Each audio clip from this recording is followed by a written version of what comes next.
So this is Monday, November the 23rd, 6:30 p.m. And this is the regular municipal council meeting for the Township of Edwardsburg Cardinal for the month of December. And because we have a shortened schedule in December, there will be no council meeting on the fourth Monday of the month, this month. Call the meeting to order, and I'm looking for the approval of the agenda, and Deputy Mayor Deschamps, I think you have the motion. I do, moved by myself, seconded by Councillor John Hunter, that Municipal Council approves the agenda, I'm assuming as presented. Changes. Thank you very much. Discussion, if any? Hearing none. Those in favor? Motion is carried. And then the next item on the agenda is disclosure of pecuniary interest and the general nature thereof. Does anyone have a pecuniary interest here this evening? None by item on the agenda? No. None by me. And I'm proceeding then to item 4 on the agenda, which is delegations and presentations we have done this evening. And so I'm at item number 5, which is approval of the minutes of the previous council meeting held on November the 23rd. Councillor Dillabaugh. Thank you, Mr. Mayor. Moved by myself and seconded by Councillor Hunter that the Municipality Council receives and approves the minutes of the regular meeting dated December 23rd, 2020. Thank you very much. The motion is on the floor. Are there any errors or omissions in the minutes? I'll deal with business arising on the next item of the agenda.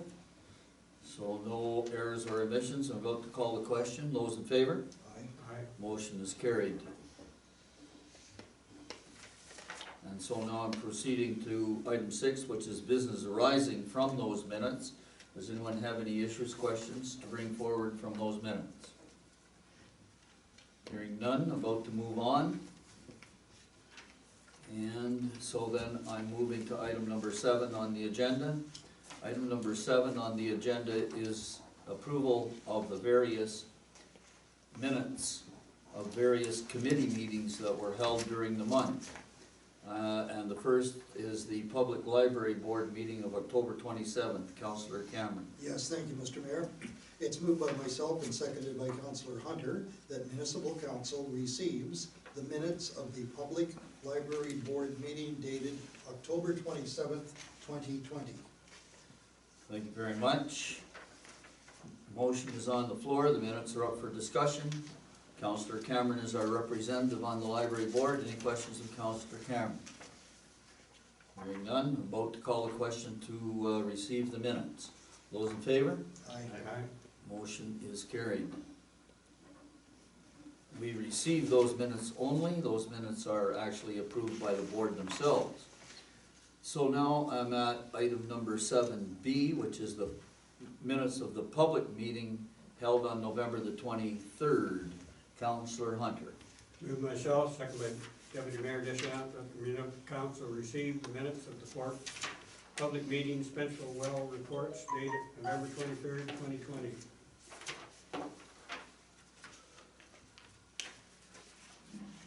Thank you very much. Give me a minute to get my paperwork cleared up here.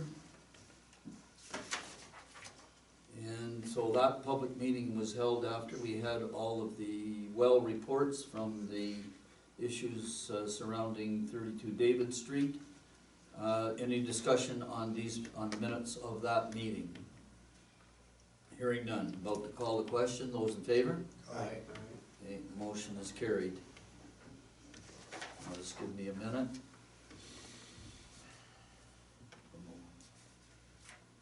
And then the next item on the agenda is 7C, which is approval of the Committee of the Whole meeting on December the 7th, which was a meeting of the Administration and Finance Committee, and some public works issues discussed as well. Councillor Hunter, I believe you have the motion. Moved myself, second by Deputy Mayor Deschamps, that the Municipal Council receives and approves the minutes of the Committee of the Whole Administration and Finance meeting dated December 7th, 2020. Thank you very much. Minutes are on the floor for discussion, questions, discussion, if any. Councillor Hunter. I had one question, Councillor Dilbaugh, in your inquiries asked about speed signs on Briceville Road. Whereabouts were they being put up? I like to have them, I hope they're, well, that'd be to the CAO. It would be by Virtuals, I would hope, around that bend there, and up at Crystal Rock. Those two. They just warning signs, are they? Well, there's, yeah, the speeding signs where we take account. So through, if I may through the mayor, that would just be our speed and volume, the speed, the traffic numbers. Yeah. Yeah. While we're on that topic, did we ever recover that lost or stolen one? As of right now, it has not been reactivated. Okay. We are still monitoring for reactivation. Okay. I could just tell it to get the solar panel more than anything else, likely. There is a potential that is the case. Okay, I have minutes of the meeting on the table here, up for approval. Further discussion, if any? Hearing none, about to call the question. Those in favor? Aye. Motion is carried. All right, so now I'm at item number 8 on the agenda, which is action and information items that are coming forward from the various committee meetings. So everything that will come up in the next few minutes, or the next few agenda items, has been discussed at committee meetings, and what we're basically doing here is actioning those items. And the first is receipt of the Public Library Board financial statements. Councillor Cameron. Yes, thank you. It's moved by myself and seconded by Councillor Hunter that Municipal Council receives the 2019 Public Library Board financial statements, including the independent auditor's report. Thank you very much. And the financial statements were in the package, and the auditor's report is in the package. We just receive it. The library board themselves approved their own financial statements. Any discussion, any questions for Councillor Cameron? Hearing none, about to call the question. Those in favor? Motion is carried. And then I'm turning to 8B, which is the severance application at 7131 County Road 22. Councillor Hunter. Move myself, second by Deputy Mayor Deschamps, that the Municipal Council recommend in favor of severance B 118-20 with the following conditions. 1, the agricultural lot be retained, be sold to a bona fide farmer. 2, the agricultural lot to be retained, be rezoned to prohibit non-agricultural uses and addresses the deficiency lot size. And 3, the severance parcel be rezoned to address the deficiency setbacks as recommended by the Committee of the Whole, Administration and Finance. Good, thank you very much. So there were 3 conditions attached to this severance, and there was discussion at the committee level about a fourth possible condition, which was the removal of buildings that had collapsed. Now, did staff investigate through to the CAO, if I may? Did the staff investigate to see if we can deal with that as a condition of severance, or? Mr. Mayor, that would be an eligible condition of severance if council so desires. It will be? It could be. Okay, can we just leave it up to staff to action that condition then? You don't need it in the, do we need it in the motion? I think it would be, if council would like that, it would be preferred to be in the motion. Okay, so I'm gonna just bring that up for discussion. It was discussed at the Admin Finance Committee meeting. I don't know whether we landed on a consensus or not. I just need a quick discussion around the council table to determine whether we add that as a condition. You recall in the application there, on the drawing, there was 2 buildings that were marked as having been collapsed. And they are. And they are, yes. Real life. So do we add that as a 4th condition of severance, that those buildings be removed? They were on the agricultural part, weren't they? No. Part to be retained. They would be on the. All right.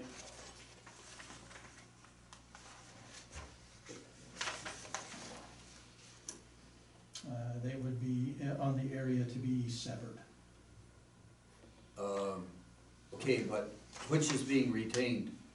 The big part or the little part? The little part is being severed and the big part is retained.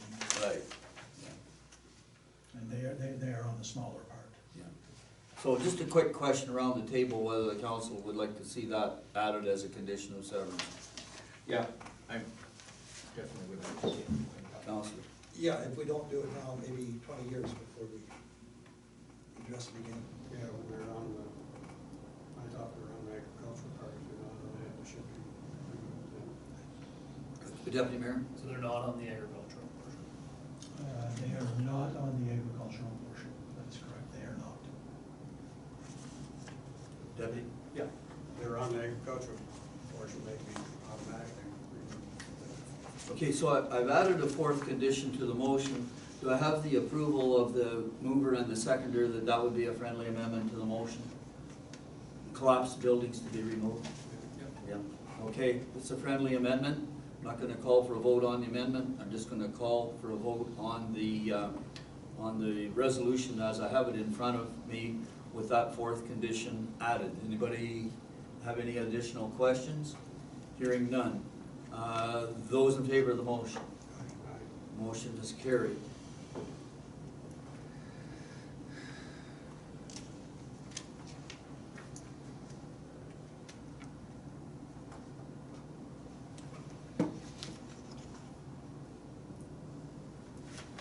Okay, so now I'm on item number 8C, which is a severance application at 2002 County Road 2. Councilor Dillabaugh. Thank you, Mr. Mayor. Moved by myself and seconded by John Hunter. That the Municipality Council recommends in favor of the severance B-199-20 with the following conditions. That the notice be placed on the decision, should any agricultural artifact be found on the land, that the Ministry of Tourism, Culture and Sports should be notified, as recommended by the Committee of the Whole and Administration and Finance. And I have no idea why the Minister of Tourism, Culture and Sports would be notified on that. Question on that, Mr. Mayor, please. Yes, go ahead. Yes, on that, I'm just wondering about the wording. I'd like, through the chair to staff, just to help me out here. It says that the notice be placed, and then culture and sports should, the word should appears twice. Well, I think it's twice. Is that should or should be notified or must be notified? Okay, so to the clerk, Yes. through the chair to the clerk. So it's just, so that the notice placed on the decision that should any agricultural artifact be found on land. So if any artifact is found, then we have to notify. So then that should say must be notified. So if I may, so it's saying that the should is if an artifact is found. Correct. Another The way of second saying, one is the issue. another way of saying it for clarity would be that a notice be placed on the decision that, in the event that any archaeological artifact be found on the land, that the Ministry of Tourism, Culture and Sport be notified. We can take that should right out. Get the second one. And Okay, now, here's my question, going back to Councillor Dillabaugh. I would have thought maybe the Ministry of the Environment, but why the Ministry of Tourism, Culture and Sport? if I may, the report on the 7th indicated that a very small portion of the subject land meets the Ministry of Tourism, Culture and Sports criteria for having archaeological potential, being just within 300 meters of a past or present waterway. Oh, So okay. there's a very small portion of that property that very well may, that's why. Okay, so with the approval of the mover and the seconder, I'm gonna take out the last should before notified, and now the motion will read that a notice be placed on the decision that should any archaeological artifact be found on the land, that the Ministry of Tourism, Culture and Sport be notified. Everybody agree to that? It's a friendly amendment? All right, calling the question on the motion as amended. Those in favor? Yes. Aye. Motion is carried. Thank you.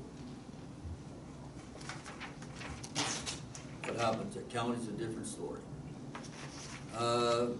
Although I think our batting record at county for severances is pretty good, eh? Yeah. All right, so now I'm at item 8D, which is the 2020 year-end review, and I think Councillor Hunter, you have that motion.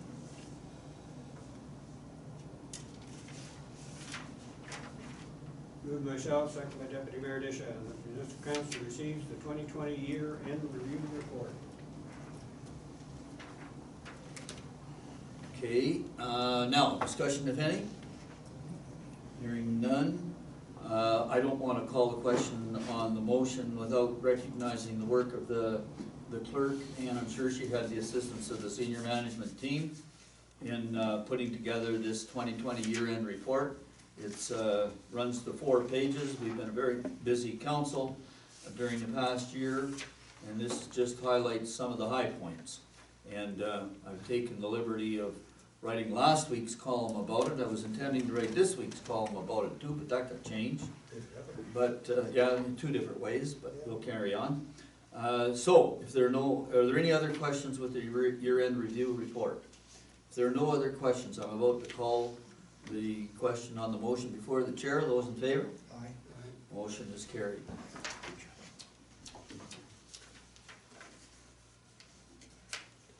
Now I'm lost again. Just give me 1 second, please.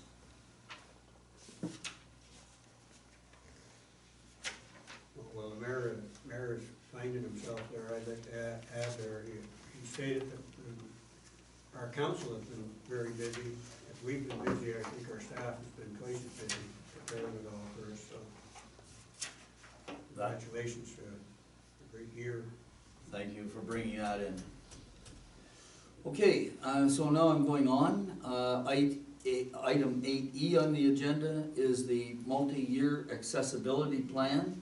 And Councillor Cameron, I believe you have that motion. I do, thank you, Mr. Mayor. It's moved by myself and seconded by Councillor Hunter that Municipal Council receives and approves the 2021 to 2026 multi-year accessibility plan as recommended by the Committee of the Whole, Administration and Finance. Very good. The plan was presented at the Admin Finance Committee meeting. Any discussion? Hearing none. Those in favor? Aye. Motion is carried. And then I'm going to item 8F, which is the website bylaw repository module. And Councillor Hunter, I believe you have that motion. Moved myself, second by Deputy Mayor Deschamps, that the Municipal Council, 1, authorize the purchase of the e-solution bylaw repository module for $5,050 with an annual fee of $450 plus non-rebated HST. And 2, authorize staff to execute the necessary document to purchase and implement the module. And 3, fund the full cost of the project and the 2021 support fee for the modernization fund as recommended by Committee of the Whole, Administration and Finance. Thank you very much. Now, further discussion here, if any? Hearing none, I'm about to call the question. Those in favor? Aye. Motion is carried.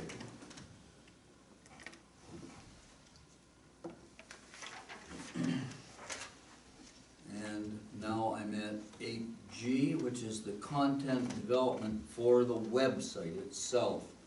And Councillor Cameron, I believe you have that motion. I do, thank you, and it's moved by myself and seconded by Councillor Hunter that Municipal Council authorizes staff to acquire the content development and writing services from eSolutions Group with an upset limit of $20,000 using the modernization fund in order to expedite the implementation of the new Accessibility Township website, as recommended by the Committee of the Whole, Administration and Finance. Very good, thank you very much. So, discussion if any? Hearing none, I'm about to call the question. Those in favor? Aye. Motion is carried.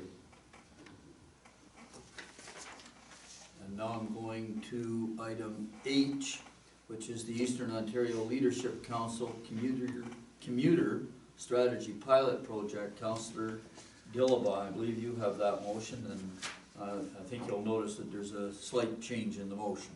If you would, please.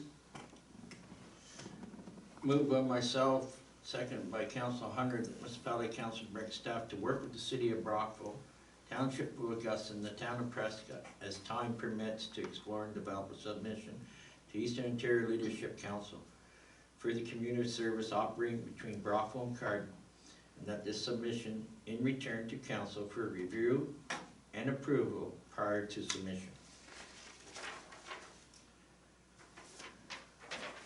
And I think we'll, with this motion now indicating as time permits, that sort of gives staff an authorization to proceed when they have the time. Is there any discussion? Yeah, I just want to say that I like the effort that was put into making the changes to make it more valuable to all of council. Thank you very much. Any other comments? Hearing none, those in favor? Aye. Motion is carried.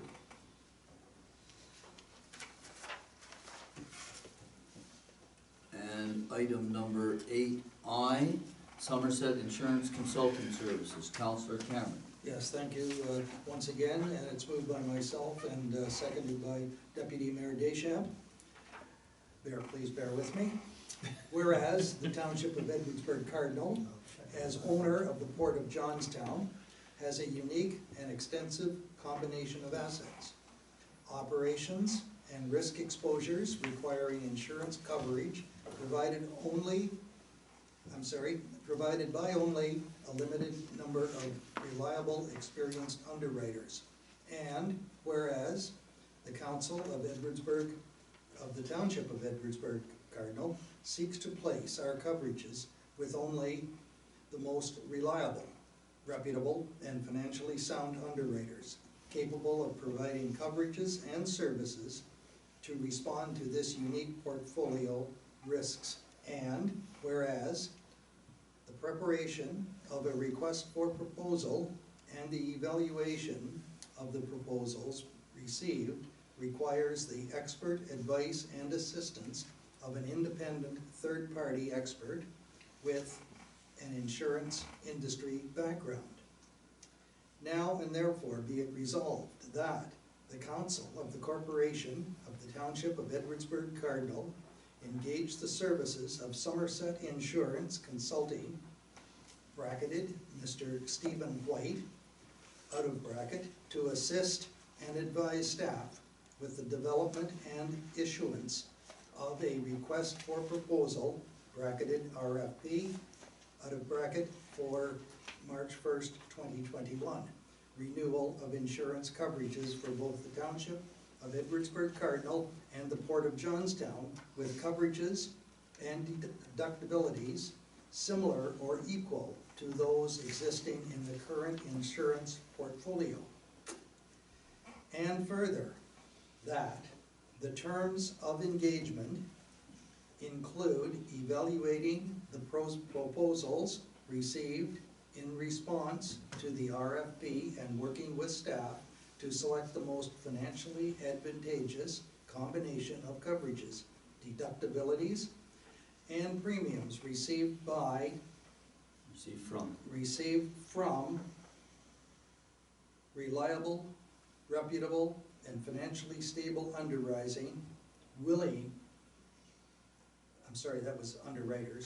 willing and able to provide a high level of service to the account over the renewal period.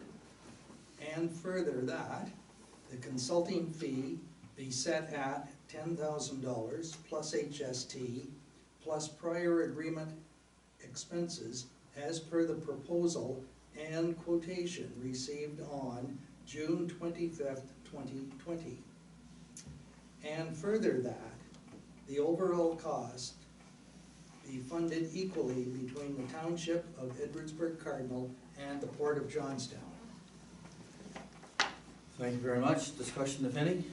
Someone had a sadistic, Deputy. I'm sorry you got that one on your birthday, Hugh. Just a couple, questions, just for my own, clarity. I think they're pretty simple, and I'm pretty sure that we're all on the same page, but, so we're hiring Mr. White to review, not only the underwriter, but the broker as well?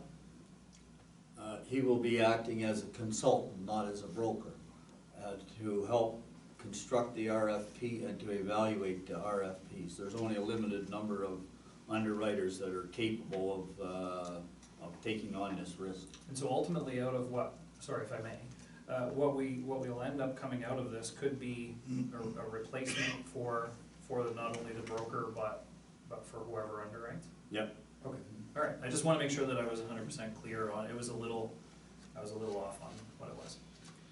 Further discussion, if any? Hearing none, those in favor? aye. Motion is carried, thank you. Okay, and now I'm at item number 8J, which is the 2020 audit plan and engagement letter. Deputy Mayor Deschamps, I believe you have that. I do.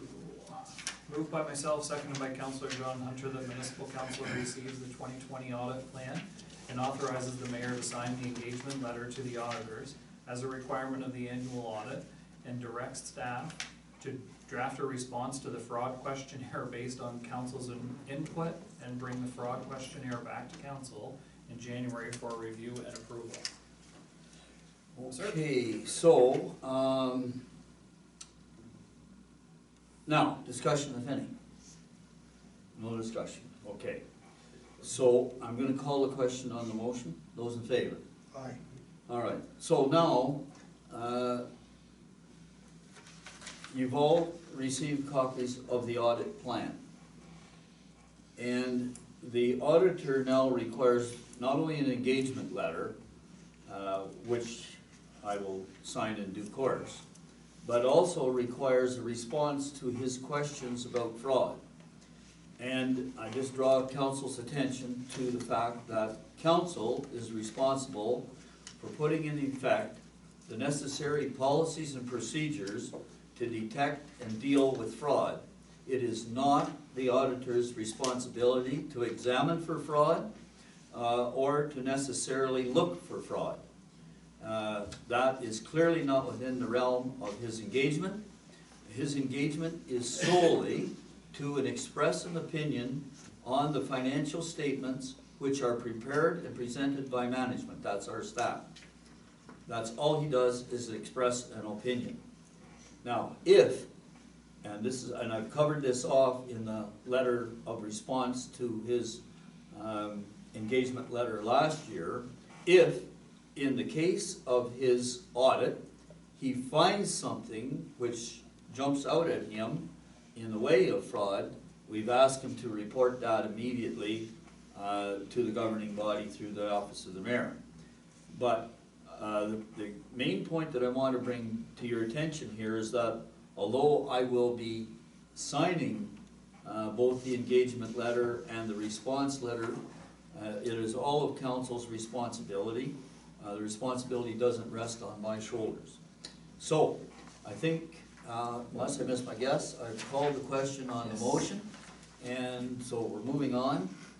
And where are we here? We're now on number K, 8K, which is the job site challenge and land bank legal expenses. So, Deputy Mayor Deschamps, I believe you have that. I do. Moved by myself, seconded again by Councillor John Hunter, that Municipal Council authorize staff to incur legal expenses to an upset limit of $25,000 for work related to the job site challenge submission, and that the costs be funded from the Modernization Fund Reserve account. Okay, thank you very much. And for any discussion here, if any? Hearing none, the vote to call the question. Those in favor? Motion is carried. And talk about ongoing work in progress. Wow. Okay, so now I'm at item number 9 on the agenda, which is to acknowledge receipt of the correspondence. Councillor Hunter. Moved by myself, second by Deputy Mayor Deschamps, that Municipal Council receives Correspondence listed for the following dates as previously circulated: November 23rd, 2020, November 30th, 2020, December 8th, 2020.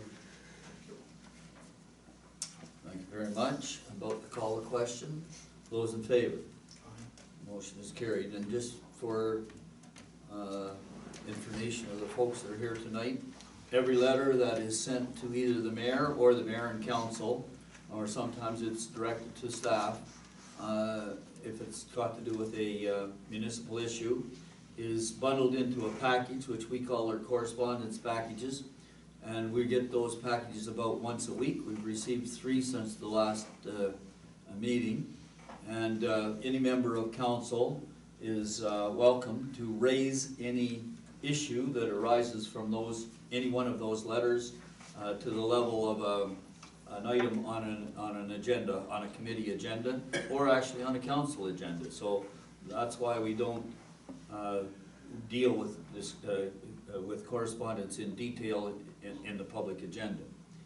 All right, moving on to item number 10, which is approval of municipal disbursements. Councillor Dillabaugh. Thank you, Mr. Mayor. Moved by myself and seconded by Councilor Cameron, that Municipality Council approves the payments of municipality invoices circulated and dated as follows. Reported dated December 2nd, 2020-128, $170,782.14. Reported dated December 3rd, 2020-130, $282,346.52. Reported date December 10th, 2020-139, $188,817.25.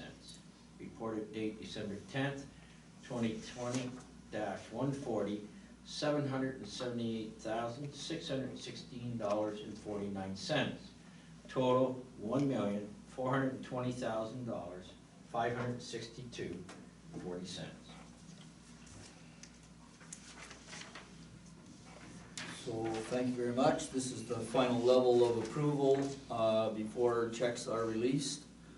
These disbursement sheets are circulated to council on the Friday before the meeting. Council has the opportunity to question any of the invoices.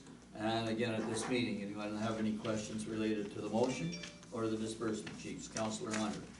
Yes, I have 2 questions. They're both on batch 128, page 4, or page 109. Page 109. 109. Thank you. The first one is to do, I assume it's likely a leftover one for Steve Place and the gravel. It says flood relief.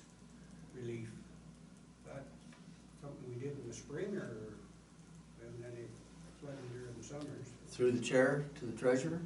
Unfortunately, without going into some detail within the GL, I can't answer that question tonight. I could have provided that if you had given me some advance notice that you were wanting to look at that. The other one was just below it, the United Counties of Leeds and Granville Public Works sign program. Through their chair, what's the sign program that we're paying for through the United Counties? Well, I think what happens is United Counties has a bulk buying of signs, road signs, etc. And I think we fasten onto that program and order our signage through the United Counties. So at some point we ordered $748 worth of signage through the United Counties, and they're invoicing us for those signs. I just didn't, the way it was wrote, it looked like something different, so that's all. Any other questions with regard to the disbursement sheet? Hearing none. About to call the question on the disbursement sheet. Those in favor? Aye. Motion is carried. Thank you. So the checks will be signed and then released. And now I get to the item number 11 on the agenda, which is the bylaws. We have a number of bylaws here this evening. 6. So the first bylaw is to appoint members and representatives to boards and committees. Councillor Cameron. And maybe just before you read the bylaw, Councillor Cameron, just to explain to folks, what happens with our bylaws is all bylaws have 3 readings. We give first and second reading in the first motion, and if that motion passes unanimously, we then proceed to third reading of the bylaw. Now, under that situation, any councillor can vote against the bylaw on first and second reading, which holds the bylaw up for further discussion and scrutiny and public debate prior to it getting final reading at least a month later. So, Councillor Cameron, if you would, please. I will, thank you again, and it's moved by myself and seconded by Deputy Mayor Deschamps that the mover be granted leave to introduce a bylaw to appoint members and representatives to certain boards and committees. And this shall constitute first and second reading thereof. Thank you very much, and the bylaw is on the table for discussion. Any discussion? Hearing none, I'm about to call the question on first and second reading. Those in favor? Aye. So that's carried unanimously, and you can proceed to third reading. Thank you once again, and it's moved by myself and seconded by Councillor Dillabaugh that a bylaw to appoint members and representatives to certain boards and committees be now read a third time, finally passed, signed, sealed, and numbered 2020-78. Thank you very much. Discussion if any? Those in favor? Aye.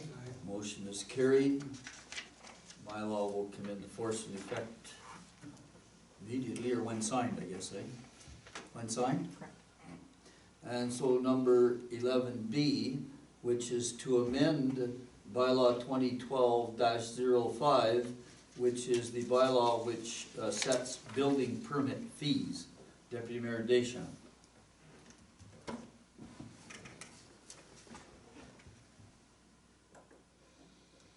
No, I think I may have the same one twice.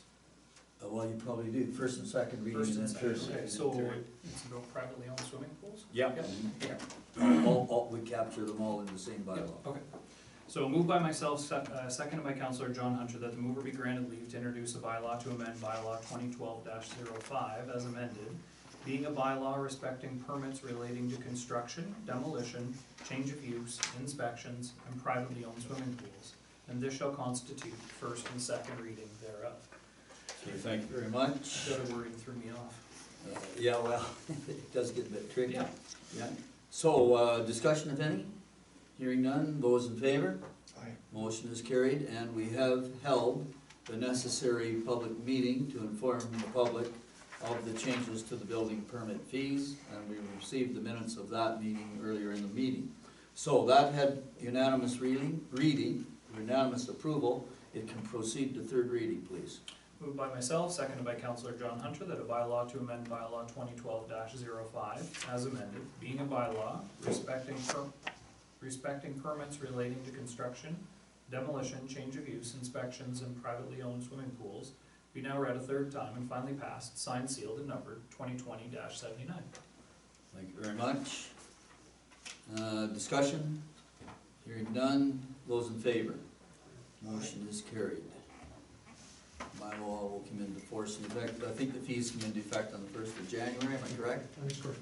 Thank you very much. Item number 11C, and by the way, just before I go on to 11C, has there been any discussion or questions raised by any of the contractors that do business in our township about the fee increases? Are they aware of it, or do you know? Mr. Mayor, we have not heard any feedback with respect to that. Thank you.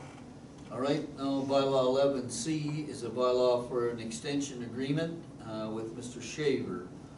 Councillor Hunter, I believe you have that bylaw. And myself, seconded by Deputy Mayor Deschamps, that mover be granted leave to introduce a bylaw to authorize an extension agreement with Yannick and Blaine Shaver, and this shall constitute first and second reading thereof. Thank you very much, and discussion if any. Hearing none, about to call the question. Those in favor? It's carried unanimously, and it can proceed to third reading. And myself, seconded by Deputy Mayor Deschamps, that a bylaw to authorize an extension agreement with Yannick and Blaine Shaver be now read a third time and finally passed, signed, sealed, and numbered 2020-80. And third reading, those in favor? Aye.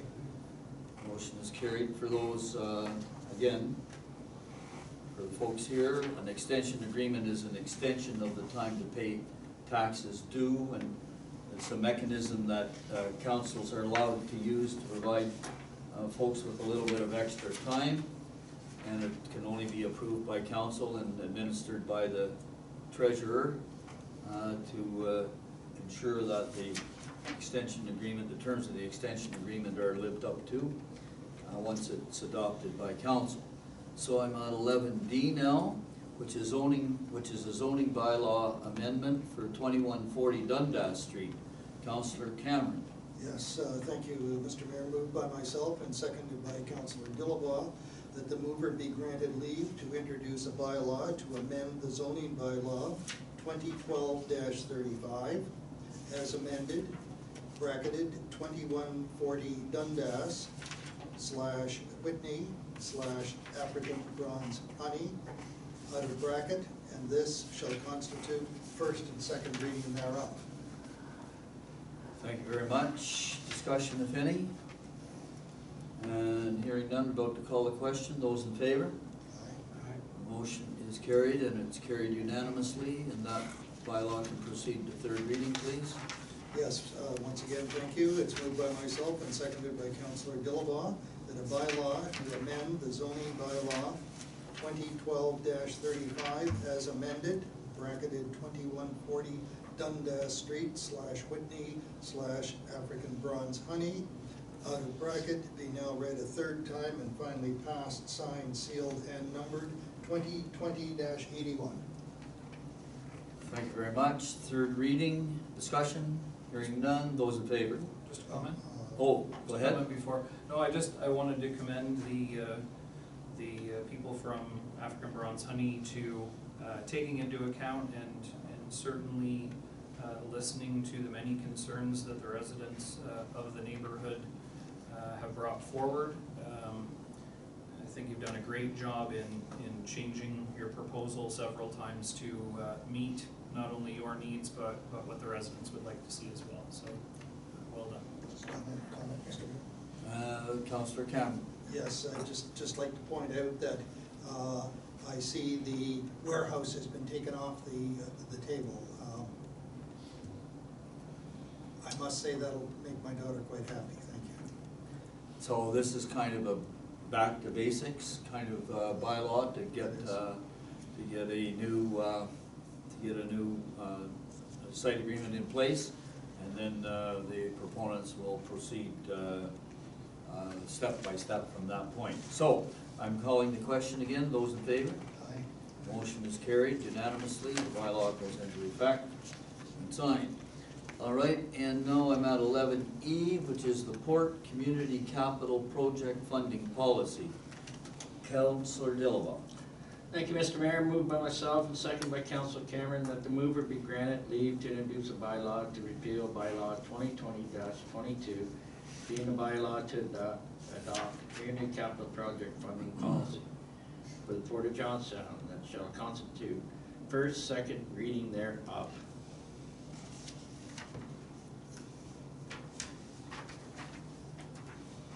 Okay, so this just needs a few words of explanation, so just for the sake of council.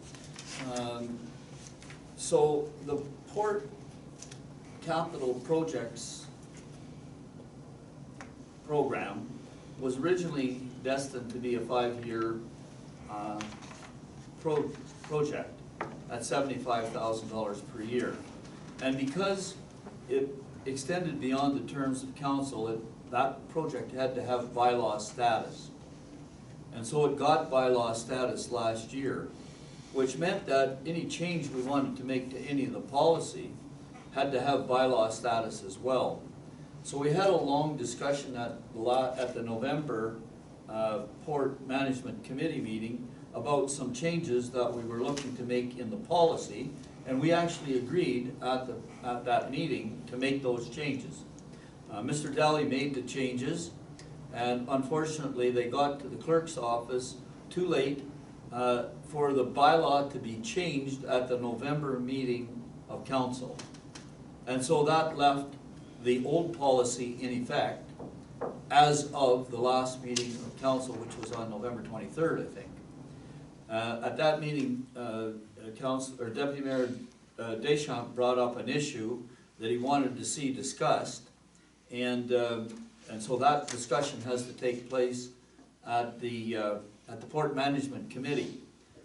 So everything has been held in abeyance since the last Port Management Committee, because the policy is not, although it's approved by the Management Committee, the Port Management Committee, it hasn't been approved by council.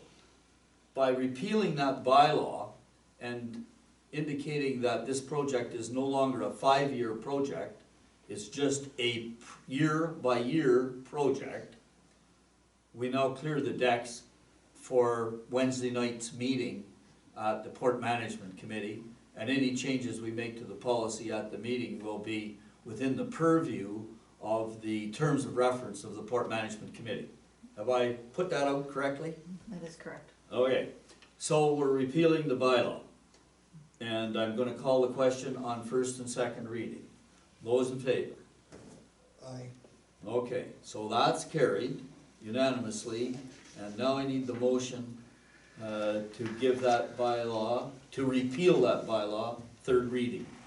And who had it? Was it Councillor? I have it, Mr. Oh, Mayor. sorry, Councillor Dillabaugh. That's okay. Moved by myself and second by Councilor Cameron, the bylaw to repeal bylaw 2020-22, being the bylaw to adopt the community capital project funding policy for the Port of Johnstown, be now read the third time and finally passed, signed, sealed, and numbered 2020-82. And there we have it, and discussion, if any? Go ahead. Yeah, just for my own clarity, I mean, I did raise my concerns, and I did want to have that discussion. I think we're missing a few things still in the draft. I thought they could have been easily changed, but that wasn't welcome. So, No, not that it wasn't welcome, it couldn't be done at that meeting. It can't be done at a council meeting without contradicting what went on at the Port Management Committee level.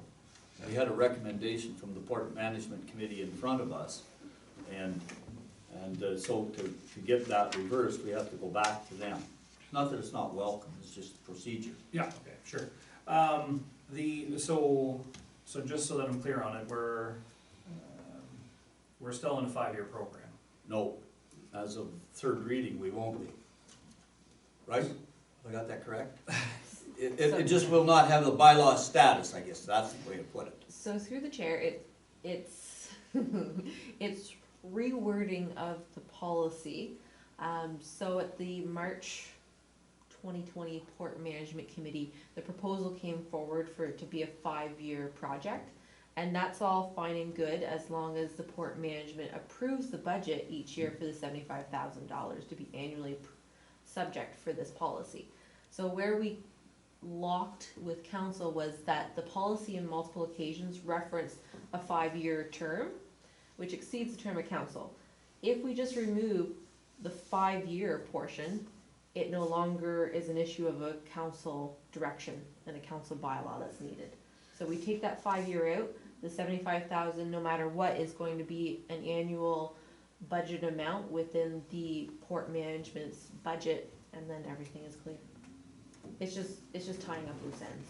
Yeah, except that, had we done it that way, just by removing that, we would still have to have our Port Management Committee on Wednesday. And if there were changes to the policy would still need to be adopted, you know, and that would, we didn't want to delay the rollout of the policy again, of the revised policy, if I can put it that way. So go ahead. No, it seemed, yeah, okay, now that it's, so it ultimately ends up in Port Management Committee's hands. And then does that, what we decide at that committee then will come back to council for, it won't come back to council at all, we approve it at committee and whatever gets approved there. Okay, that's fine, that makes sense. Councillor?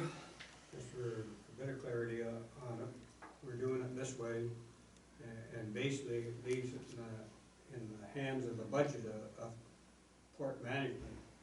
2 years' time, a new port management takes over, they may decide they don't wanna do that at all. Yep. Or they may decide they wanna make it $150,000. Or council may decide they can't afford it. It's decided by port management, not council. Yeah, yeah, you're right, all of those things, all of those things are possibilities, yeah. Okay, further Council still discussion? approves the budget in the end. Beg pardon? Council still has to approve the That's right. port. That's budget. correct, yeah, yeah. So just so that everyone's clear on exactly why I delayed it, so, or why I put it through, because I'm not sure if everyone is aware or not. So, But that's a discussion at the Port Management Committee.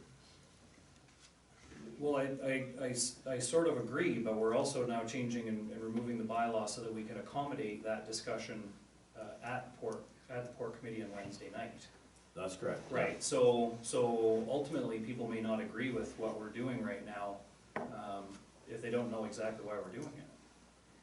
I mean, it's to accommodate a discussion on an issue that I have asked to bring forward. If they disagree with what I'm asking for, then they may not really see the reason or the need to be doing what we're doing. That's right, and in that case, they can defeat the bylaw, but they've given the bylaw first and second reading, and now it's proceeding to third reading.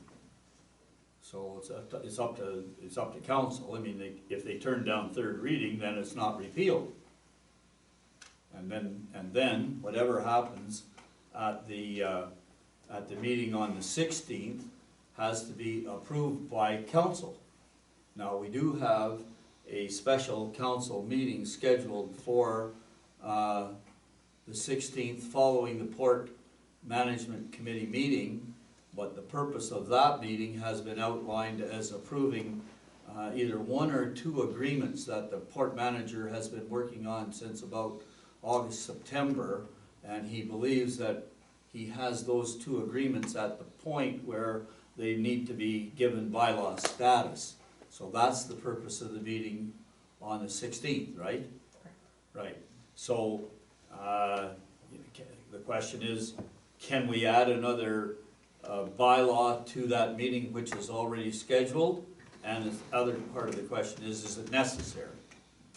So if I may, Mr. Mayor, I think by repealing this, it provides the Port Management Committee with flexibility and a more effective process to rolling out with those policies. Yes, and that was And I think that was the mechanism that we had sort of decided on to get us to this point, following our council meeting on the 23rd.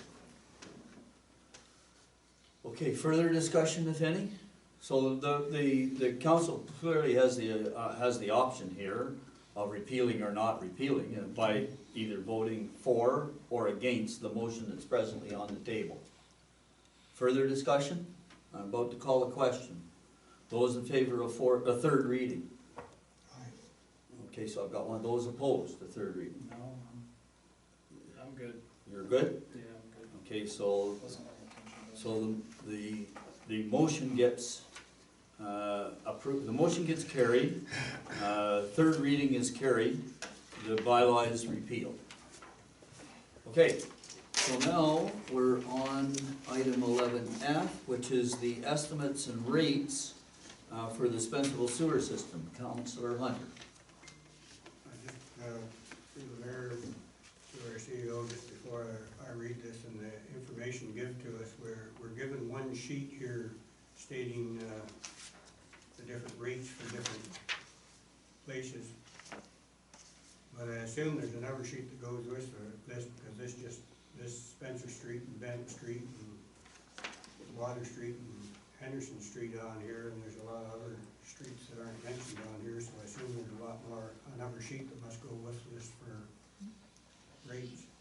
So, if I may, Mr. Mayor, to respond to that, typically the sewer service rate, the flat rate would be charged at $6.76 for all single residential dwellings. The Schedule B are for locations that either are multi-dwellings or a combination of commercial residential. That's where that schedule comes from. So Schedule A is the residential rates? No, within the within the bylaw, it's just if you're a single residential dwelling, you're charged the $676. Schedule A is the budget expenses, revenue and expense line. Schedule B is for what I would consider your non-single family residential units. Okay, do you see the distinction, Councillor? I just wondered why everybody wasn't listed on here, because that clarifies it. All right, move myself, second by Deputy Mayor Dishon, mover be granted leave to introduce a bylaw to adopt estimates and impose sewer rates for the use of the Springfield sewage system, and this shall constitute first, second reading thereof. Good, thank you very much. So, first and second reading, discussion if any? Hearing none, those in favor? All right, so unanimous approval, it can go to third reading. Move myself, second by Deputy Mayor Dishon, that a bylaw to adopt the estimates and impose sewer rates for users of the Springfield sewage system be now read a third time and finally passed, signed, sealed, and numbered 2020-83. Okay, third reading, discussion, hearing none, those in favor? Aye. Motion is carried, thank you. Okay, so now, I'm on item number 12 of the agenda, which is the CAO's administrative update. And so I think what I'd like to do, I'll have the motion put on the table, and then we'll have the CAO present his administrative update, followed by questions, and then after the questioning period, I'll call the motion to receive the update. So, Councillor Dillaba, I believe you have the motion. Thank you, Mr. Mayor. Moved by myself and seconded by Councillor Cowan. Municipality Council receives the CEO's administration report as presented. And to the CAO then, if you'd like to highlight your report. Thank you, Mr. Mayor. On page one of the report, with respect to the GLAM committee, just wanted to recognize that 3 staff and 1 counselor attended the workshop on December 8th, provided some good feedback to the committee, and staff have since completed and submitted the questionnaire in advance of the December 18th timeline. With respect to the Rideau St. Lawrence shareholder meeting, I attended the annual general virtual meeting on December 1st. Financial statements were reviewed and a clean audit report provided. The board had decided, and I believe the mayor had already indicated about the sort of the suspension of the shareholder dividend for 2019. And a little highlight that Rideau St. Lawrence is celebrating their 20th anniversary of operation. External salary survey. The salary survey should be completed by either, I am anticipating January, and we will present that to council in January. Building, so thus far in 2020, 164 permits issued as of writing this report. Municipal office closed from noon December 24th and reopening on Monday, January 4th. Under Treasury, just that staff is working at finalizing year-end financials in preparation for the external audit and updating citywide with new asset information. On page 2, facilities recreation. The boat launch, the cement slabs were installed on Friday, and some final work should be completed on Tuesday to have that launch back opened up. As of December 7th meeting, the new tandem truck was out back and viewed and received. Operations Environmental Services. On our schedule 23-24, that's completed. There was a hit on carbon tetrachloride at the Windmill Point pumping station. Staff collected a second sample at the Windmill Point pumping station and at our water treatment plant, the raw and potable. The Director of Operations has indicated to me today that the results at the water treatment plant have come back non-detectable or less than the method detection limit. There still was an increase at the Windmill pumping station. Greenfield Ethanol have been notified, and Ministry of Environment have been notified.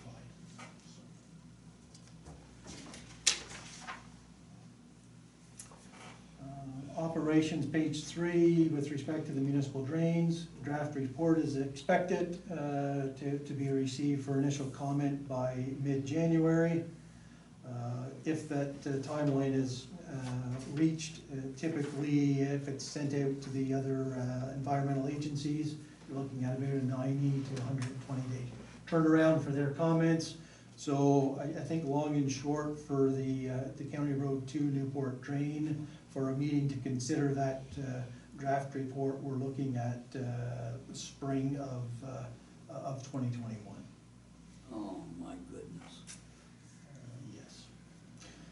Under Fire Department, page 4, I think as indicated, the new rescue truck arrived on December 8th, and anticipated the truck will be going into service prior to Christmas. HR, so 10 new recruits, 5 males and 5 females, and the majority have daytime availability. And of note, a donation was received by the Earl B. Connell Foundation for $5,000, and this will be set aside for use in 2021 department project. And I guess last, not least, is the municipal compliance report to OFMEM has been submitted on December 9th, and special thanks to Wendy in getting that compliance report in and submitted. Thank you very much to the CAO, and now questions, and I'll start with Councillor Hunter.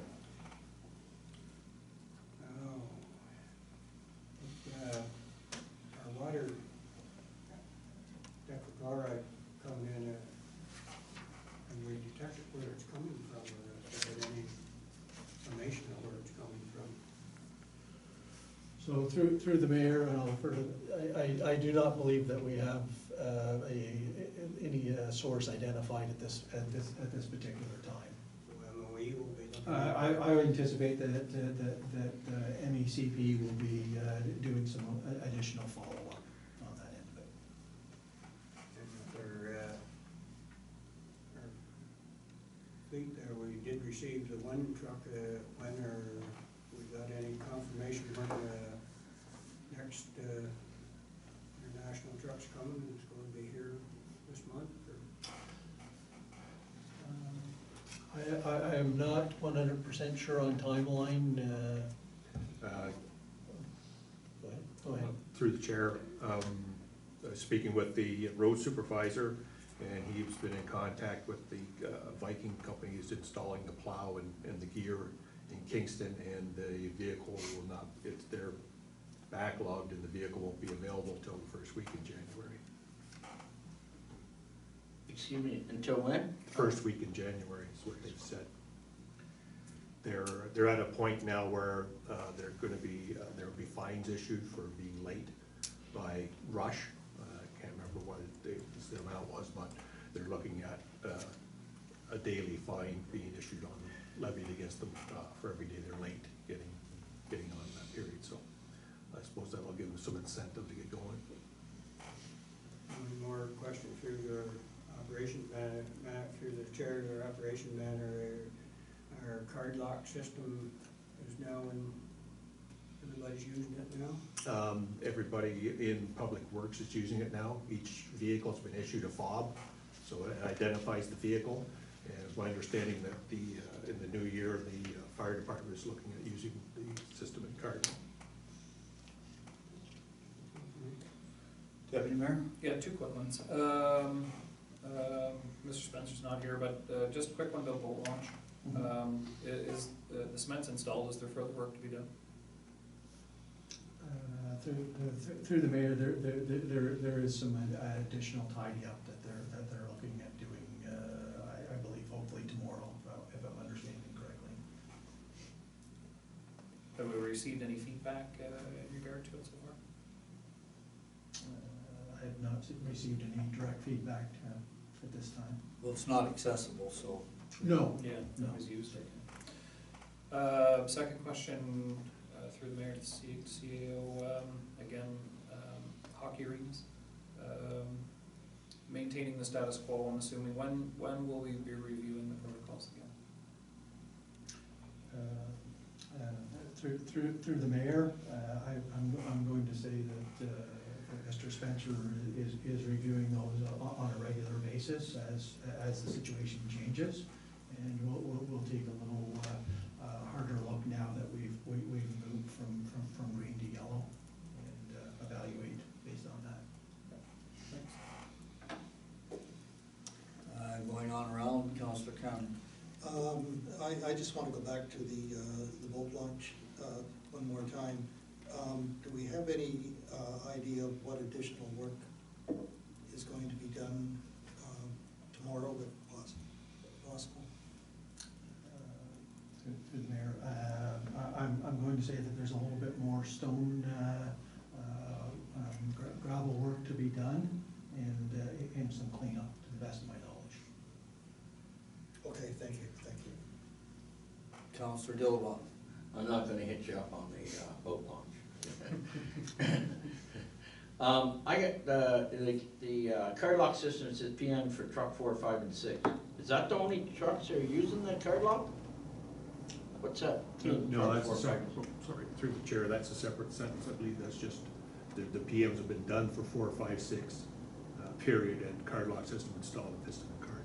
Okay, so they're all using the diesel out there now, is that right? The card lock, okay, good. And, My apologies, the period was in the wrong spot. oh, that's fine. And, yeah, how come so long with that drain, Newport drain, like, jeepers, So, April 2021. well, through the mayor, there has been a few delays and some discussion with respect to the outlet regarding the, I'm gonna call it the CN or the rail, the rail overpass. Outlet number 3? Well, it would not be outlet number 3, I don't believe. But there is ensuring adequate outlet sizing and whether the outlet it will form part of the drain, but whether the work to make that improvement, whether it would be done at the county level to expedite that repair, or would it be a little bit longer through the municipal drain process. Oh.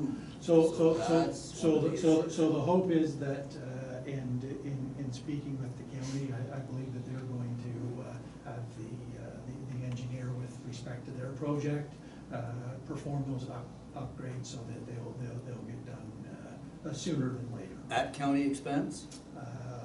I think it's still one of the holding points. Sure, because the drainage engineer can't finalize his assessment schedule until he knows whether that cost is part of the drainer or to the county's account. Correct. Oh, that's a real sticking point. So, yeah, so we're trying to work through that as fast as we can. Oh, I didn't understand that was the issue.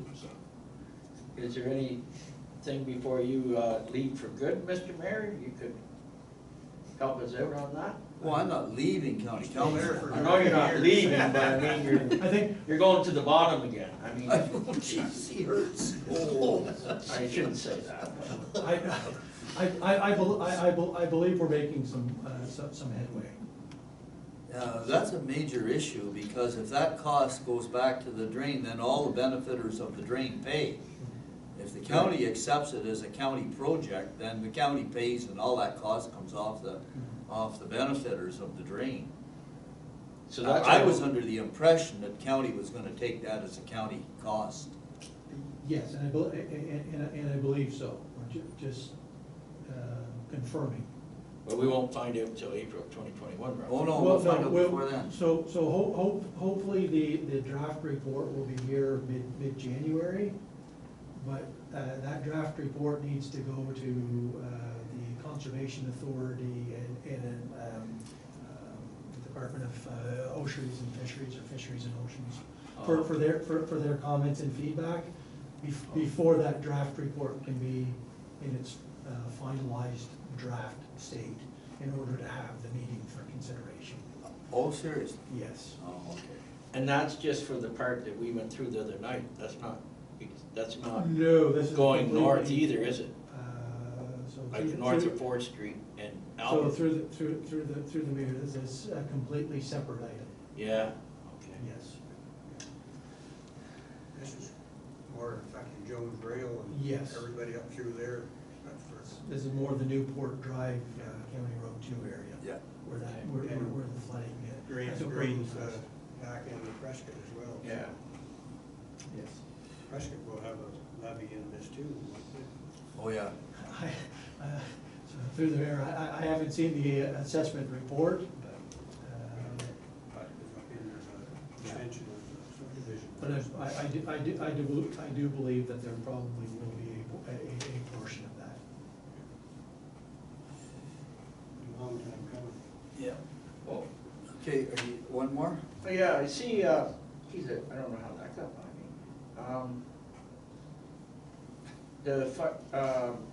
The fire truck's gonna be using the card lock system too? Or am I misreading that? Station 2 will start using the diesel fuel card lock system in Cardinal? Yes. So through the mayor, the intent is in January that they'll be Oh, utilizing good. that system. Oh, excellent, excellent. Thank you. Okay, so I have a few questions of my own. So the first thing concerns RSL. So 20 years of operation, and this is the first year that they've failed to pay a dividend. But they still pay interest on our loan. We have a significant loan to them. Do we know what the interest payment is, and have we received the interest payment? To the treasurer, if I may? It's through the chair, we get that quarterly, it's just over $2,000 per quarter. And we have received all of the ones except the fourth quarter thus far. Okay, and this is the first time that I've missed the RSL annual general meeting since coming on council in 2007. So I was disappointed to miss it, but they didn't give much time. And I let Jack know that I was a little bit disappointed in that. Through the mayor, that may have been my error in my timing of forwarding that. I thought I had forwarded that email. So it sat in my inbox for a week or so. Yeah, I know, but I think my commitments were before that even. So But anyway, so I want to go to the next point on your thing, the external salaries survey. So the Creclo and Associates, they're just doing an external salary survey. So they're going around Eastern Ontario to compare what we pay compared to what others pay for the same positions. Is that correct? Correct. They will utilize a comparator group, yes. Okay, so they're not changing the terms of reference or anything? No, they are not. Okay, all right, so it's just salary to salary. Correct. Okay, all right, that's one thing. Now, the other thing is, I wanted to go back to Councillor Hunter's inquiry about the carbon tetrachloride. So what was the point of sample? Where was the sample point where that carbon tetrachloride was detected? So at the windmill pumping station, it would have been in the raw well or off the building? Correct. And no understanding at all of what the source was. That's worrisome, because it means that if it was not the raw water, if it's not the raw water chamber, that means it came in from the river, does it not? That is correct.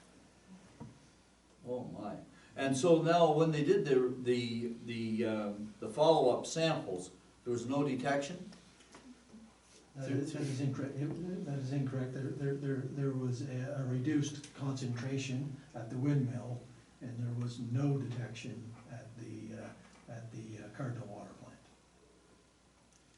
Well, so, at the Cardinal Water Plant, is that where the sample was taken? So I thought it was at the Windmill Point. So at Windmill Point, we took a sample, and we received an elevated value. So we took a resample at Windmill, but we also took samples at the Cardinal Water Treatment Plant. Okay. Right. So the second sample at Windmill Pumping Station come back still with a hit, but a lower concentration. But the Cardinal Water Treatment Plant didn't have a hit at all. Okay, so, in other words, the solution to pollution is sometimes dilution. So We still don't know the source. We do not know the source at this particular time, and I'm sure that the ministry will be doing some additional follow-up. All right, so that was the second question that I had. Just give me another second. I think I had a couple of other things marked.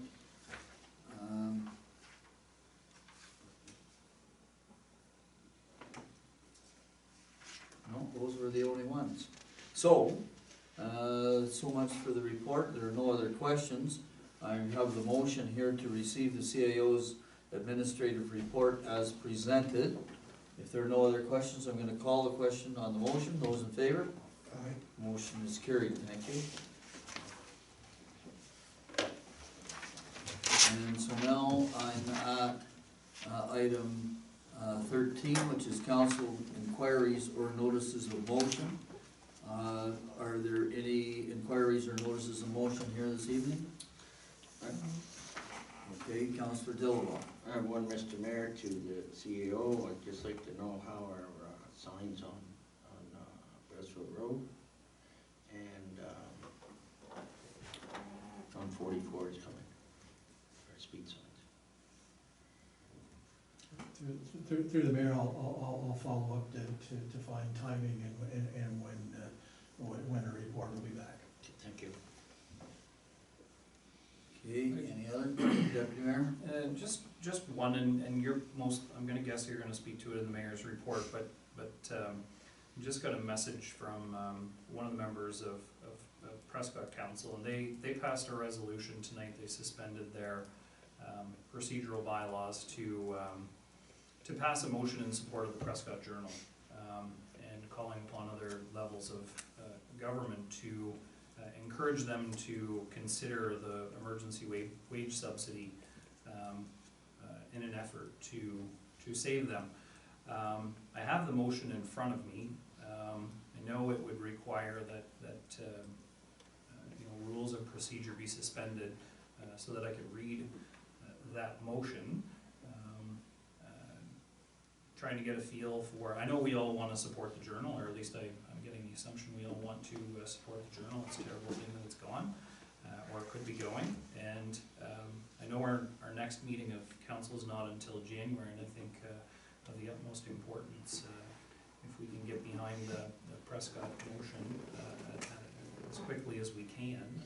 I'm not sure how we could go about it other than doing that. Yeah, because this is a little bit unusual. Sure it is. So to the clerk there, I know that we do have an availability within our procedural bylaw to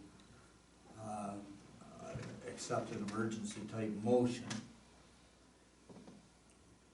Question is this an emergency? And I find it disturbing that we're receiving motions by emails during the course of the meeting. I just find that disturbing. The clerk would not have a copy. What have we got? I mean, in order to action this in any way, shape, or form, you have an electronic copy of a motion, that would have to be sent to the clerk would have to reduce it to a paper copy, the paper copy would have to come before the table. So to the clerk, if you get this electronic copy, what's your timing to get it back on the table here? So through the chair, our procedural bylaw does allow council to suspend our current procedures, to allow council to consider a motion or anything of the nature, if there is a will of council to support that idea. Because currently, right now, our motions, if you're bringing a motion forward under notice of motion, you can present it and then it's dealt with at a later committee or council meeting. So if it is the will of council to suspend our procedural bylaw at this point in time, to allow the deputy mayor to introduce this and have it be voted on at the same council meeting, you are able to do that. I would need a 5-minute break to actually type whatever it is up. Just sent you the motion through share on a Word document. Okay.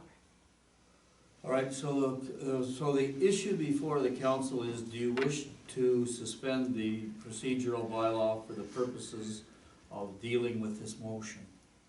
I could speak to the issue in a broader sense, but that wouldn't be appropriate at this time, I don't think. Although I did have a long and detailed discussion with one of the co-owners today, and I'm not so sure that this has any applicability to the issue. How do I want to deal with this? I'll put the question to the table. To the clerk, do you have a motion sheet that you can record this motion? I'm going to put the motion to the table. Do they want to suspend the rules of procedure to accommodate this late request? So through the chair, I don't have a blank motion sheet. Mine are all digital on my computer. But if you want to, I can just handwrite it here. Okay, so that's the question to the table. And the motion is going to be phrased this way. That council suspend the rules of procedure at 7:50 p.m. in order to receive and debate and resolve an issue related to the closure of the South Grenville Journal. So you've got it on the table. That's the motion before the table. Discussion, if any? Hearing none. I'm going to call the question on the motion. Those in favor? Okay, so I show 4 in favor. So sorry, we only had a mover. Can I get a seconder? Oh, you're right. I thought I didn't have a seconder. My apologies. You moved it? No, I didn't. I'm assuming that the deputy mayor moved it. I'll second. Okay, so we got a second. My apologies to the clerk. All right. Can we take 5 minutes and we'll get Yes. We'll get that. Okay, 5-minute adjournment. Thank you, Mr. Mayor.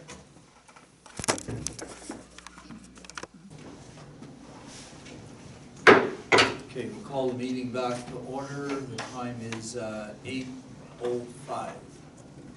And so council has voted to suspend the procedural bylaw to accommodate a late arriving resolution.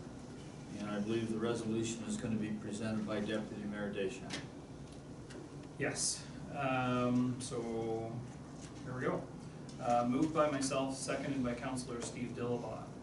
Whereas the Prescott Journal has been in existence since March 13th, 1819 in various forms, and whereas the Prescott Journal has provided independent local journalism to the Grenville community for generations, and whereas the South Grenville Journal has built upon the reputation, integrity, and service to the local community that had been established by the Prescott Journal starting in January of 2020, and whereas the South Grenville Journal started as a new entity in January of 2020, and whereas the Canadian Emergency Wage Subsidy that started in March of 2020 compares the revenue for the same month in the prior year of January and February of 2020 to determine a revenue decrease, and whereas the South Grenville Journal, being a new business, had a low level of revenue in January and February 2020 upon which the Canadian emergency wage subsidy is calculated, and therefore they do not qualify.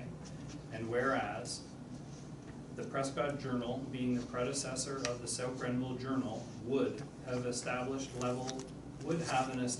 level of revenue in 2019 that would be the best estimator to determine the decrease in revenue that the South Grenville Journal is experiencing due to COVID-19.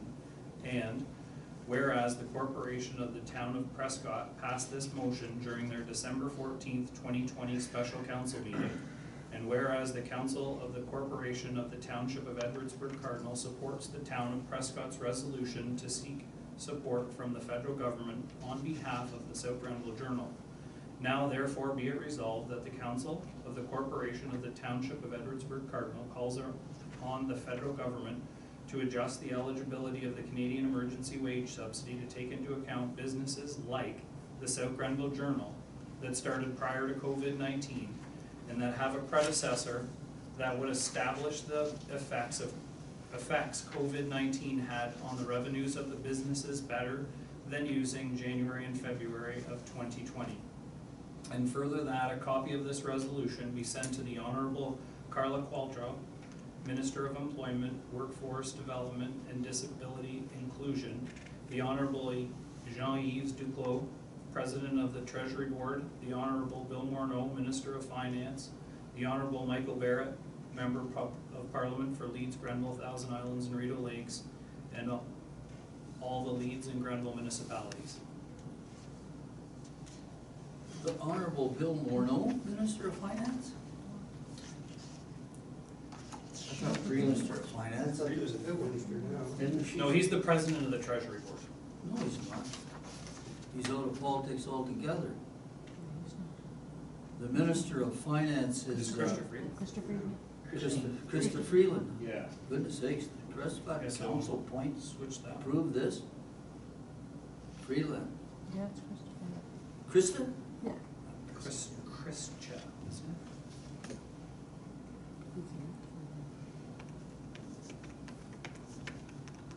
I know that is the Treasury Board. No. Jean-Yves Duclos, President of the Treasury Board, comma. Christian. Let's just.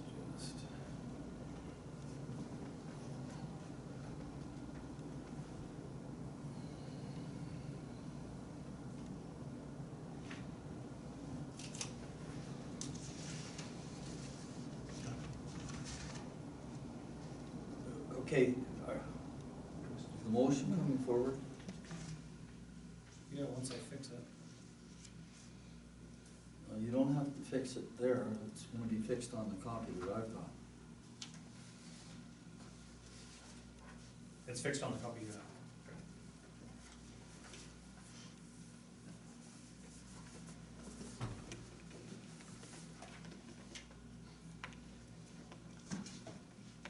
Is it Krista, Melanie? Excuse me. C-H-R-I-S-T-A? C-H-R-Y. C-H-R-Y. S-T-I-A. Freeland. Freeland. I checked John. Doesn't her name start with a K? I just looked it up. No. Okay, so the operative, well, the motion's on the table, there are two operative clauses. Council of the Corporation of the Township of Edwardsburg Cardinal calls on the federal government to adjust the eligibility of the Canada Emergency-Wide Subsidy to take into account businesses like the South Grenville Journal that started prior to COVID-19 and have a predecessor that would establish the effects that COVID-19 had on revenues of the business better than using January and February of 2020. And further, that a copy of this resolution be sent to Honorable Carla Qualtrough, Minister of Employment, Workforce Development and Disability Inclusion, Honorable Jean-Yves Duclos, President of the Treasury Board, Honorable Chrystia Freeland, Minister of Finance, Honorable Michael Barrett, Member of Parliament for Leeds, Grenville, Thousand Island, and Rideau Lakes, and all Leeds and Grenville municipalities. So, discussion? Yeah, I mean, I brought it forward. I've been talking to Joe Journal over the last week or longer regarding what's going on and trying to help get them connected and help get them some of the help that they need and into some of the offices that they can, and they're certainly having difficulty with that, and thus you see the announcement that was made today of the imminent closure. So yeah, I think it's the least we can do. I mean, the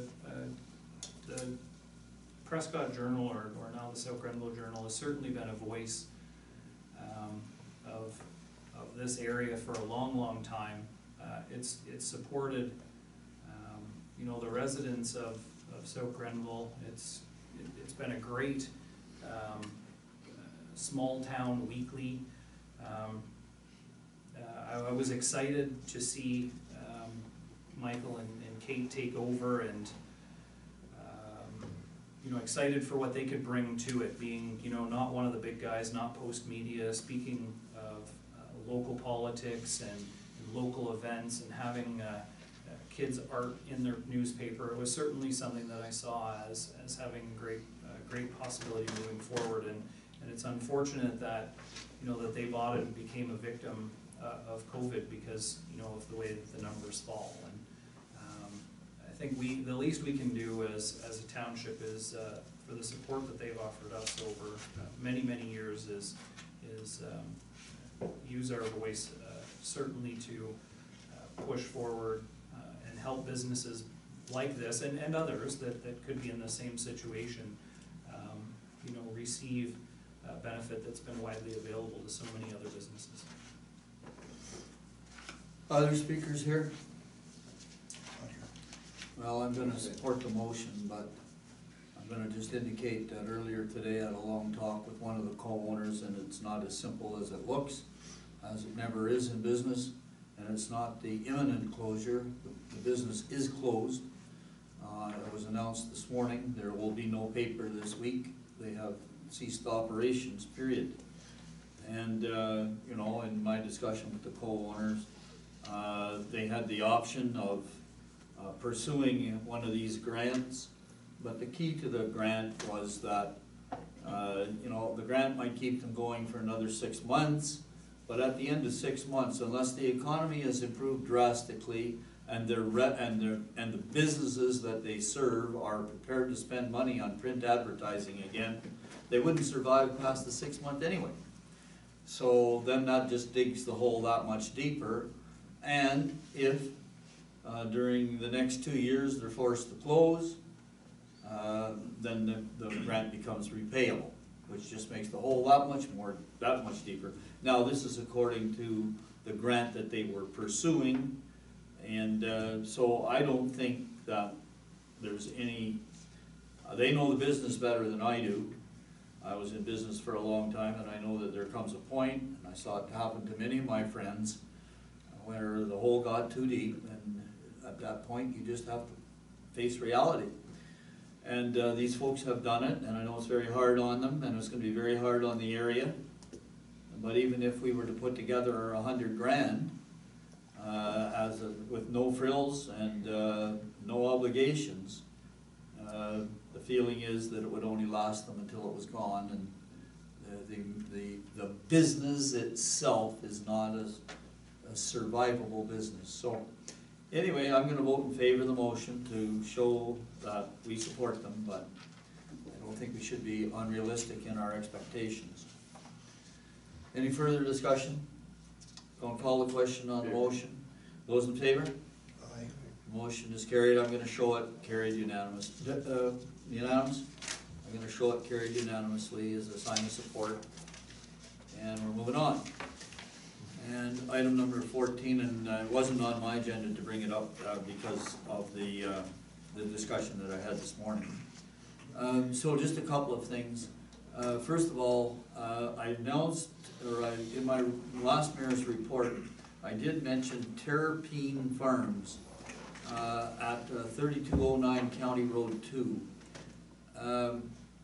So that is the building that was formerly owned by Rob Thompson.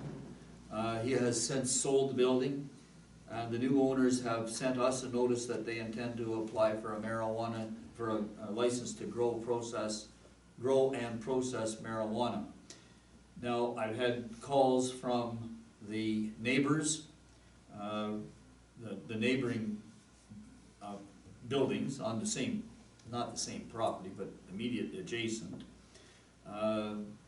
really opposed to this use in that building because there is a new tenant moving in next door, and that process started on Friday last week. The new tenant expects to be in and up and running by 1st of February, and it will be a big improvement in that area, and marijuana grow-up right next door to them definitely will not fit. Now, the reason I'm mentioning all this is because I'm seeking council approval to oppose the development of the Terrapin Farms marijuana grow. I know that we don't have any say from a zoning point of view. We don't have any say from any point of view.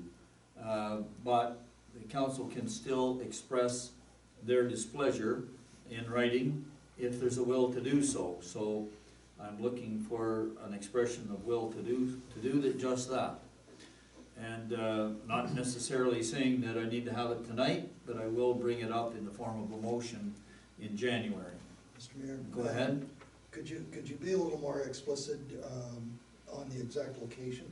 Yes, it's 3209 County Road 2. In other words, that's the site of the previous Morris group of companies. It's the building, the new tenant is moving into the building that the Morris group of companies moved out of. You know where that is? Hashick Trucking. Hashick Trucking. I got you. Okay, now, Thank you. Hashick Trucking Yes. owns that entire property, with the exception of the one building on the left. When I'm facing the road, there's a building on the left-hand side. It's a long building, A little strip mall. a little strip Yeah, mall. Yeah, That's the building that is Okay. Terrapin Farms. okay, thank you. Okay, And what's going in at 3209 then? well, I can't say at this point. Oh, okay. That's up to them to make their announcement. I'm trying to get them to make their announcement. It's their business. Oh, yeah, so the narrow part is where the part the narrow part is where the marijuana plant's going, Yeah. is that right? Yeah, Now, the bigger part where the Prescott Journal was, that's where this new company, you won't tell us, yeah, the full building. the full building. Yeah. And the trucking company is leaving. And he's gonna be moved in and up and running for February 1. That's the plan. And we haven't seen anything come to council. No, Oh, no, Has there been a change in ownership of that building? no. No. Hashick, It's all it's a rental. tenant of Yes, Hashick. okay. Okay, now, Infrastructure Ontario, we were scheduled to meet in a telephone conference with them today at 1:30. They phoned this morning and asked to postpone the meeting for 1 week, which we agreed to. Now, they gave no reason, and so we can only draw a few surmises, but we don't want to do that. We don't want to jump to conclusions here. So we will have the meeting with them next week. Unfortunately, I don't have a council meeting or a committee meeting after that time to kind of report to council what went on. But let me say that at this point in time, all that's happening is the kind of the dance to kind of try to find a way that the province, through Infrastructure Ontario and the Ministry of Government and Consumer Services, can either transfer that land to the Township of Edwardsburg Cardinal, or alternatively appoint us their agents to divest of the land. So that's the dance that's going on right now, and we'll see where it lands. And as far as how that all ties in with the Ontario Job Site Challenge, we have absolutely no information back from the Job Site Challenge. They seem to have gone all quiet. I'll just ask the CAO, we submitted that long questionnaire as first part of the evaluation process. I think they acknowledged that they had received it, and we've never heard anything since. That is correct, Mr. Mayor. Okay, now, the only thing I can say at this point is that the world works in mysterious ways. we have to assume that there are things going on in higher offices that we don't know about, and so we just have to wait things out here a little bit. Now, just for the benefit of council, the St. Lawrence Corridor Economic Development Commission Board of Directors will meet on Wednesday, December the 16th at 1 o'clock. I did not attend the November meeting because I was at the point of failure. I felt that I felt that I couldn't in good conscience recommend to council that we maintain our position there. And you all know the reasons. I don't want to go into them now. However, at that meeting, there's a new player appointed as the industrial representative from the Township of Leeds and the Thousand Islands. And this gentleman is obviously a very experienced business leader. And he has taken control of what I'm going to call the strategic direction of the commission. They have formed a working group to provide recommendations to this meeting on Wednesday as to how the commission can be re-energized and redirected to move forward from this point.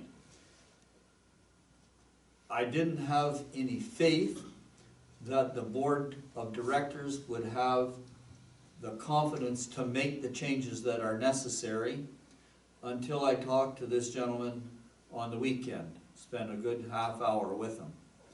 He assures me that I am not alone in my misgivings about the commission, that there are a number of other mayors that are at their end, and that if drastic changes are not made on the 16th, and he believes that there is now an emerging consensus to make those changes, but he's also convinced that if the changes aren't made on the 16th, that the commission will falter and fail.